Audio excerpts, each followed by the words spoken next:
Welcome to this explainer. I am absolutely pumped to guide you through this one, because today we aren't just talking about a bit of Renaissance astronomy, we are exploring a truly monumental paradigm shift. We're diving into the literal invention of the modern scientific method by a man who forever changed humanity's place in the cosmos, Galileo Galilei. It's a story of absolute genius, intense drama, and a radical new way of thinking that quite literally built the world we live in today. Let's get started. Okay, let's dive into this.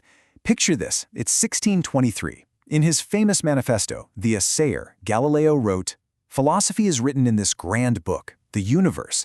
It is written in the language of mathematics." He believed that the universe stands continually open to our gaze, and its characters are triangles, circles, and geometric figures. This was his revolutionary belief. He was telling the world that nature isn't just a collection of abstract, magical mysteries. It's a physical reality, and it's governed entirely by math. Section 1. The Intellectual Schism. Math versus Myth. To establish this new mathematical reality, Galileo first had to engage in a fierce, lifelong battle against centuries of unverified, institutionalized thought.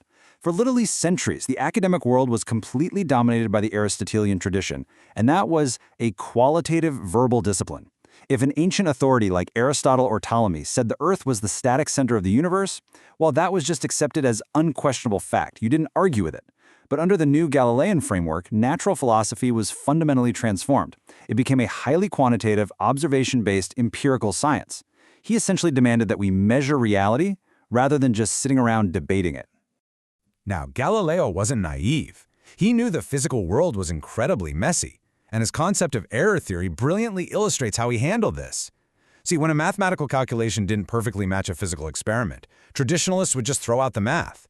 But Galileo taught that the physical world truly behaves mathematically, and any observable discrepancy is just due to what he called material hindrances.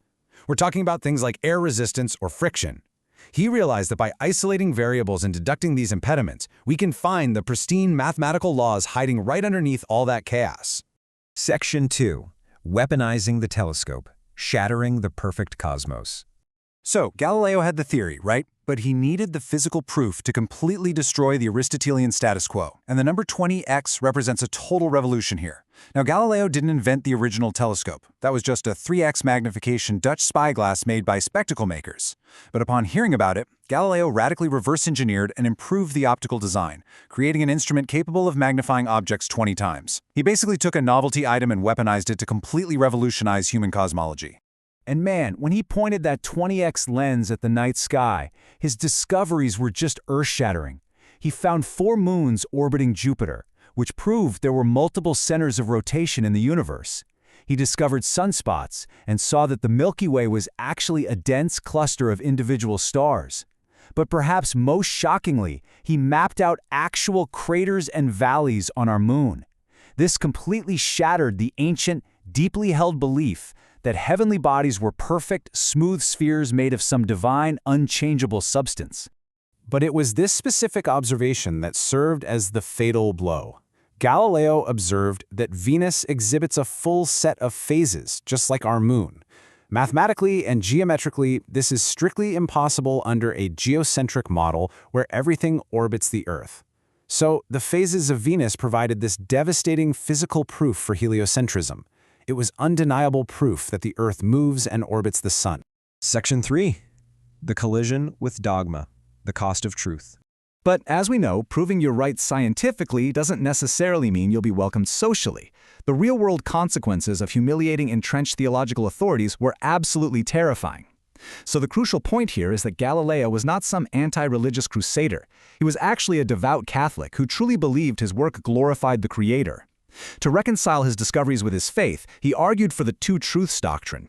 He posited that the book of Scripture is metaphorical, written for the common person to guide the soul, while the book of nature is a physical reality written in mathematics. Because both come from God, they simply cannot contradict. Therefore, physical evidence should guide how we interpret Scripture, not the other way around. Sadly, the authorities didn't quite see it that way. His downfall was rapid, and it was catastrophic. Let's look at the timeline.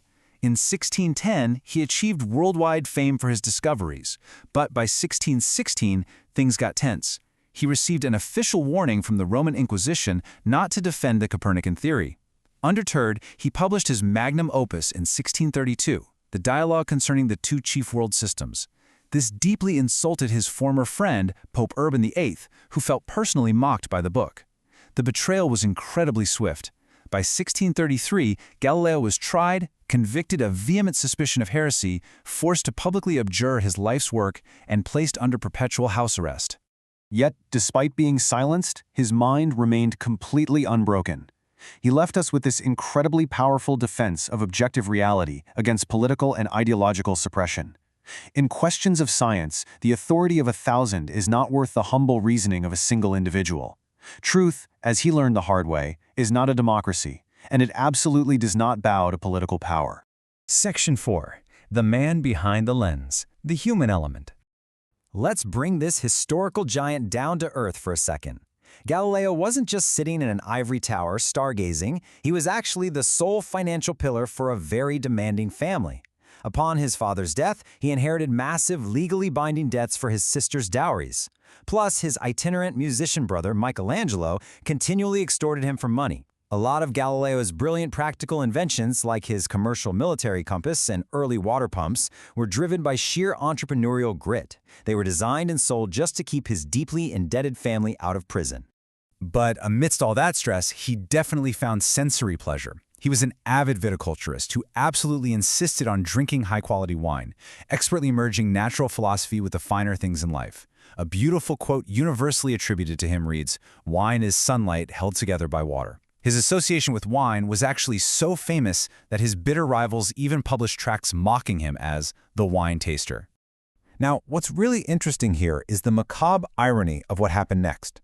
When his remains were finally moved to a monumental tomb in 1737, which was 95 years after he died, overly enthusiastic admirers actually sliced off 3 of his fingers, a tooth, and a vertebra.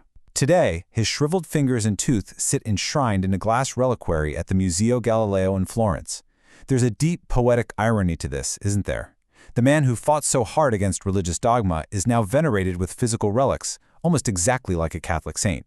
Section 5. The blueprint for modernity, his enduring legacy. Galileo's 17th century struggles connect directly, undeniably, to our lives today. His beautifully pragmatic maxim, measure what is measurable and make measurable what is not so, is the absolute engine of growth across all modern disciplines. Whether it's economics or engineering, the Galilean method of breaking complex, chaotic phenomena down into measurable, verifiable components is what allows us to optimize systems and drive progress. He essentially gifted us the ultimate toolkit for decision-making. Step 1. Isolate variables and seek direct primary evidence. Step 2.